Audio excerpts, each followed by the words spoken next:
দর্শক, আমরা অত্যন্ত দুঃখের সঙ্গে জানাচ্ছি বিএনপি চেয়ারপারসন ও সাবেক প্রধানমন্ত্রী বেগম খালেদা জিয়া আর নেই। আজ সকাল ৬টায় রাজধানীর এভারকেয়ার হাসপাতালে শেষ নিঃশ্বাস ত্যাগ করেন তিনি।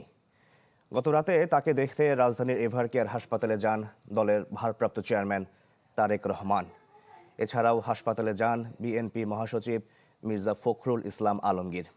এর আগে হাসপাতালে গিয়েছিলেন খালেদা জিয়ার জ্যেষ্ঠ পুত্রবধূ ডাক্তার জুবাইদা রহমান, বড় বোন সেলিনা ইসলাম, ছোট ভাই শামীম ইস্কান্দার, তারেক রহমানের মেয়ে জাইমা রহমান ও আরাফাত রহমান কোকোর মেয়ে জাহিয়া রহমান।